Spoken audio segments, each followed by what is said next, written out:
میری جان بھی اگر دینی پڑی تو میں اپنی جان بھی حاضر کروں گا اور میں دے دوں گا. تو اس کے دل میں اگر یہ ارادہ اور خواہش نہیں ہے تو اس نے نفاق کی موت مرا. تو پتہ کیا چلا، ہم اپنے اعمال کو، اپنے عقائد کو، اپنے سوچ کو درست کر لیں اور اللہ کے سامنے یہ پختہ ارادہ کر دیں کہ یا اللہ یہ جان اور یہ مال اور سب کچھ یا تیرا ہی ہے، اور اگر تیری راہ میں، تیرے دین کے راہ میں، تیری دین کے خاطر اس کی ضرورت پڑے گی تو میں پیچھے نہیں ہٹوں گا. میرے مال کی قربانی کی ضرورت پڑے گی، میں مال کو قربان کروں گا. میرے جان کی قربانی کی ضرورت پڑے گی تو میں اپنی جان کو بھی قربان کر دوں گا.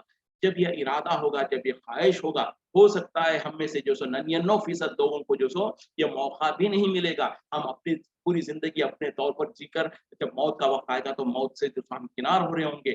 لیکن پھر بھی جب ارادہ ہوگا، خواہش ہوگا کہ اللہ کے خاطر، اللہ کے دین کے خاطر، اللہ کے رضا کے خاطر ہم جئیں گے، اللہ کے رضا کے خاطر، اللہ کے دین کے خاطر مریں گے، تو ایسی اگر ہماری سوچ اور فکر ہے اور اپنی زندگی کے سارے اعمال کو اللہ کے مرضی کے مطابق ڈھال لیا. سمپل ہے، بہت کوئی بڑی کام نہیں ہے. چھوٹی سی ترتیب کرنے کی ضرورت ہے. تھوڑا سا اپنے خواہشات کو، اپنے نفسانی خواہشات کو قابو کرنے کی ضرورت ہے اور اپنی مرضیوں کو اللہ کی مرضی کے تابع کرنے کی ضرورت ہے. اور مسلمان کہتے ہی اس انسان کو ہے جس نے اپنی مرضی کو سرنڈر کر چکا ہے اللہ کی مرضی کے سامنے.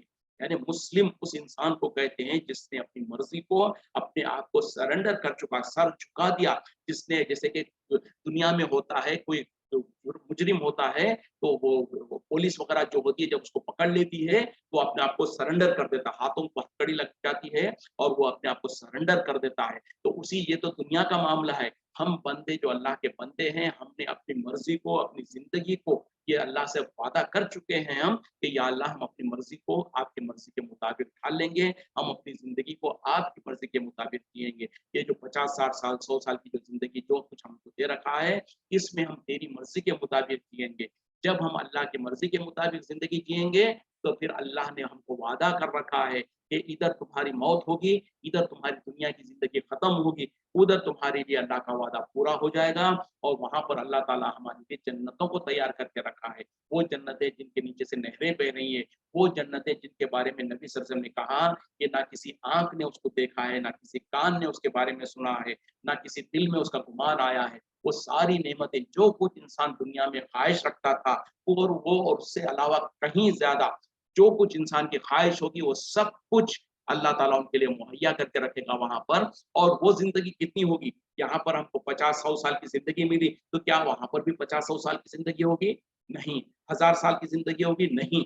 لا تعداد ہمیشہ ہمیشہ کی زندگی ہوگی. اور یہ ہمیشہ ہمیشہ کی زندگی میں کامیابی کے لیے صرف ہم کو یہ دنیا کی زندگی میں تھوڑا سا صبر کرنے کی ضرورت ہے، تھوڑا سا اپنے نفس کو کنٹرول کرنے کی ضرورت ہے اور اپنی مرضی کو اور اپنی خواہشات کو اللہ کی مرضی کے مطابق کر لیں تو کامیابی ہی کامیابی ہے. اور ایسے ہی کامیاب لوگوں کے بارے میں اللہ تعالیٰ کہہ رہے ہیں ان لوگوں کو چاہیے کہ وہ خوشخبریاں منائیں، خوشیاں منائیں اپنی تجارت پر جو ہم نے کر چکے ہیں اللہ کے ساتھ. اور یقیناً اللہ تعالیٰ جو سو اور یہی بڑی کامیابی ہے. اور اللہ تعالیٰ سرٹیفائی کر رہے ہیں کہ حقیقی کامیابی یہی کامیابی ہے. اللہ تعالیٰ ہم تمام کو جو سو اپنے وعدے میں اور اپنی تجارت میں پورا سچا اور پورا ہونے کا توفیق عطا فرمائے اور ہم تمام کو یہ کامیابی عطا فرمائے. التائبون توبہ کرنے والے، العابدون عبادت کرنے والے، الحامدون حمد و ثنا کرنے والے، الصائمون سفر کرنے والے یا روزے رکھنے والے، الراکعون رکوع کرنے والے، الساجدون سجدے کرنے والے، الامرون بالمعروف نیکی کا حکم کرنے والے، ونہون عن المنکر اور منکر برائی اور گناہ سے روکنے والے، والحافظون لحدود اللہ اللہ کے حدود کی حفاظت کرنے والے، وبشر المومنین اور خوشخبری دے دیجئے مومنوں کو. یعنی اوپر جو اللہ تعالیٰ نے کہا نا کہ اللہ تعالیٰ نے مومنوں کے جان و مال کو خرید لیا ہے ان جنت کے بدلے میں، اور وہ اللہ کے راستے میں جہاد کرتے ہیں، لوگوں کو قتل کرتے ہیں، خود قتل کیے جاتے ہیں. اور جو سو اس کے اوپر اللہ کی طرف سے سچا وعدہ ہے تورات میں، انجیل میں اور قرآن میں. اور اللہ سے بہتر پورا وعدہ کرنے والا کون ہے؟ اور خوشیاں منائیے اس تجارت پر جو تم نے کیا ہوا ہے، جو تم نے تجارت جو عہد و پیمان کر چکے ہیں، اور یہی بڑی بڑی کامیابی ہے. تو یہ جو جنت کا وعدہ جس کے لیے ہے وہ کون لوگ ہوں گے، اس کی کچھ صفتیں اللہ تعالیٰ نے اس آیت میں بتا دیا. توبہ کرنے والے، عبادت گزار، حمد و ثنا کرنے والے اور روزے رکھنے والے، رکوع کرنے والے، سجدے کرنے والے، نیکیوں کا حکم دینے والے، برائیوں سے روکنے والے اور اللہ کے حدود کی حفاظت کرنے والے، اور خوشخبری دے دیجیے مومنوں کو۔ مطلب کیا ہے؟ توبہ کرنے والے، کیونکہ ہر انسان خطا کار ہے، تو انسان خطا کرنے کے بعد جب اس سے خطا ہو جائے تو فوراً اللہ کی طرف رجوع کر لے، اللہ سے توبہ کر لے، تو یہ ہے توبہ کرنے والے۔ تو ہم میں سے کوئی انسان یہ نہیں کہہ سکتا کہ میں تو دودھ کا دھلا ہوا ہوں، مجھ کو میں نے کوئی گناہ کیا ہی نہیں تو مجھ کو توبہ کی ضرورت کیا ہے، بلکہ نبی صلی اللہ علیہ وسلم کے بارے میں آتا ہے کہ آپ دن بھر میں جو 70 مرتبہ استغفار کیا کرتے تھے، اور ایک روایت میں تو 100 مرتبہ کا لفظ ہے۔ تو اندازہ کریں وہ نبی جس کو اللہ تعالیٰ نے خوشخبری دے دی کہ اللہ تعالیٰ نے آپ کے اگلے پچھلے گناہوں کو معاف کر دیا، اس کے باوجود بھی نبی صلی اللہ علیہ وسلم 70 یا 100 مرتبہ دن میں استغفار کر رہے ہیں۔ ہم تو جو سر سے لے کر پیر تک گناہوں میں مبتلا ہوتے ہیں، ہم کو کتنی زیادہ مرتبہ کثرت سے توبہ کرنے کی ضرورت ہے، اور ہمارے لیے بھی ضروری ہے، جیسے کہ نبی صلی اللہ علیہ وسلم کی سنت ہے کہ ہر دن میں جو سو انسان 100 مرتبہ دن بھر میں صبح یا شام سے لے کے کبھی بھی جو 100 مرتبہ استغفار کرے، اور وہ استغفار کیا ہوگا؟ استغفر اللہ واتوب الیہ۔ یہ ایک صیغہ ہے جو اللہ کے نبی صلی اللہ علیہ وسلم سے ثابت ہے۔ اس کے علاوہ استغفر اللہ یا استغفر اللہ العظیم، اس طریقے سے جو اور صیغے بھی ہیں، وہ ایک صیغے کو استعمال کریں، لیکن جب ہم استغفار کریں تو ہماری زبان سے الفاظ بھی نکل رہے ہوں، ہمارے دل میں اللہ کے سامنے اپنی جو شرمندگی اور گناہوں پر شرمندگی ہو، اور اللہ سے آگے نہیں کرنے کا عہد و ارادہ ہو، تو اس طریقے سے we should mean it، ہمارے ذہن سے، ہمارے دل سے وہ جذبات، وہ کیفیت نکلے کہ ہم گناہ پر اللہ سے نادم ہو رہے ہوں، تو اس طریقے سے توبہ کریں، اسی طریقے سے عبادت گزار وہ سارے فرائض کو پورا کریں جو اللہ تعالیٰ نے ہم پر فرض کیا ہے، جیسے کہ سب سے پہلے دن بھر میں 5 وقت کی نمازیں فرض ہے، اس کے بعد جو رمضان کے روزے فرض ہے، اسی طریقے سے جس انسان کے پاس مال ہو تو زکوٰۃ ادا کرنا اس کے اوپر فرض ہے، اسی طریقے سے جس کے پاس اتنا مال ہو کہ وہ حج اور عمرہ کر سکتا ہے، حج کر سکتا ہے، تو اس کے لیے حج کا فرض ہے۔ تو اس طریقے سے جو اس کے علاوہ اور جو کچھ فرائض ہے، ان فرائض کی عبادتوں کی جو فریضے ہیں، ان کی عبادتوں اس کو جو سب بجا لانے والا ہو، اور اللہ کی حمد و ثنا کرنے والا، یعنی چلتے پھرتے اٹھتے بیٹھتے جو تسبیح و تحمید بیان کرتا ہو، سبحان اللہ، الحمدللہ، استغفر اللہ، اللہ اکبر، لا الہ الا اللہ، اس طریقے کے جو کلمات ہیں۔ اسی طریقے سے سفر کرنے والے یا روزے رکھنے والے، فرض روزے بھی ہے، اس کے علاوہ نفلی روزے جو ہو سکتے ہیں، اسی طریقے سے رکوع اور سجدہ یہ نماز کی عبادت کے اندر ہی آ جاتا ہے، خاص طور پہ اس کو الگ سے اسی لیے ذکر کیا گیا ہے کیونکہ یہ ایک خاص عبادت کی ایک شکل ہے جو اللہ کو بہت زیادہ محبوب ہے۔ اسی طریقے سے نیکیوں کا حکم کرنا، برائی سے روکنا، یہ خود بھی ایک بہت بڑی عبادت ہے، اور یہ ہر انسان کے لیے ضروری اور لازم ہے جہاں تک اس کی استطاعت ہے۔ اب یہ اس میں جو مثال کے طور پر کوئی گھر کا بڑا ہے تو اس کی استطاعت کم از کم اپنے گھر کے افراد کے اوپر ہوگی، اور اگر کوئی مسجد کا کوئی لیڈر، مسجد کا کوئی امام ہے، یا مسجد کا محلے کا کوئی بڑا ہے تو اس کی پہنچ محلے تک ہوگی، اور کوئی جو ملک کا بادشاہ ہے یا کوئی جو کسی ملک کا حکمراں ہے تو اس کی ذمہ داری ملک کے اوپر ہوگی۔ تو اس طریقے سے جس کی جتنی ذمہ داری ہوگی اپنے ماتحت کے اندر نیکیوں کا حکم کرنا اور برائی سے روکنا، یہ بھی ایک بہت بڑی عبادت ہے۔ تو پتہ کیا چلا، وہی انسان نیکیوں کا حکم کر سکتا ہے جو خود بھی نیکی کرتا ہے، پھر اسی طریقے سے وہی انسان لوگوں کو برائی سے روک سکتا ہے جو خود بھی برائی سے روک رہا ہے۔ تو بہرحال یہ بھی ایک بہت بڑا فریضہ ہے جو انسان کرتے رہنا چاہیے حتی الامکان جہاں تک اس کو استطاعت ہے۔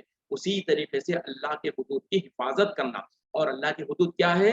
خاص طور پہ وہ احکامات، وہ شرعی حدود جو اللہ تعالیٰ نے قرآن میں ذکر کیا ہے۔ مثال کے طور پہ زنا کا ذکر، زنا کے بارے میں ہے کہ اگر کوئی شادی شدہ زانی ہو تو اس کو جو کنکری مار کر، پتھر مار کر قتل کر دیا جائے، اور کوئی غیر شادی شدہ ہے تو اس کو 100 کڑے مارنا۔ اسی طریقے سے قتل کے بدلے میں قتل کرنا، چور کے ہاتھ کاٹ دینا، یہ جو احکامات، یہ جو شرعی حدود ہے، اس کو حدود کہا جاتا۔ اور یہ کہاں پر نافذ ہوں گے؟ اس ملک میں یا اس جگہ پر جہاں پر اسلامی قانون نافذ ہوگا، جہاں پر شریعت نافذ ہوگی، اور وہاں پر بھی عام انسان نہیں بلکہ جو وقت کا خلیفہ ہوگا یا جو حکمران جن کی ذمہ داری ہے وہ نافذ کریں گے۔ ان کے لیے ضروری ہے کہ وہ اللہ کے حدود کو نافذ کرے۔ اسی طریقے سے کچھ حدود ایسے ہیں جو انسان کو اپنے طور پر نافذ کرنے کی ضرورت ہے۔ مثال کے طور پہ حرام و حلال کی چیزیں ہیں، جو اللہ نے حلال کیا اس کو حلال جاننا اور اس کے اوپر عمل کرنا، اور جو حرام چیزیں ہیں اس سے بچنا۔ تو یہ جو احکامات ہے، جو حدود ہے، اس کی حفاظت کرنا۔ اور پھر اللہ تعالیٰ کریں وبشر المومنین، اور خوشخبری دے دیجیے ایسے مومنوں کو جو یہ کام کرتے ہیں کہ اللہ تعالیٰ نے ان کے لیے جنتوں کو تیار کر کے رکھا ہے، اور وہ اللہ سے بڑا وعدہ کو پورا کرنے والا کون ہو سکتا ہے۔ ماں کان لنبی کی، نہیں ہے جائز نبی کے لیے، والذین آمنوا، اور وہ لوگ جو ایمان لائے، ان یستغفروا، کہ وہ استغفار کرے، بخشش طلب کرے، للمشرکین، مشرکوں کے لیے، ولو کانوا، اگرچہ کہ وہ ہو اولی قربا، اپنے رشتہ دار ہی کیوں نہ ہو، من بعد، اس کے بعد، ما تبین لہم، کہ واضح ہو گیا ان کے اوپر، انہم اصحاب الجحیم، کہ وہ جہنمی ہے۔ یعنی دیکھیں بڑی سخت آیت ہے، بہت امپورٹنٹ ہے، بڑی غور و طلب کی آیت ہے۔ کیا کہا جا رہا؟ وہ ایمان نبی کے لیے اور ایمان والوں کے لیے جائز نہیں ہے، مناسب نہیں ہے کہ وہ اللہ سے بخشش طلب کریں، اللہ سے استغفار طلب کریں ان مشرکوں کے لیے، کہ وہ جو کہ اگرچہ کہ ان کے اپنے رشتہ دار ہی کیوں نہ ہو، اس کے بعد کہ وہ واضح ہو گیا کہ وہ گنہگار ہے اور وہ جو سو جہنمی ہے۔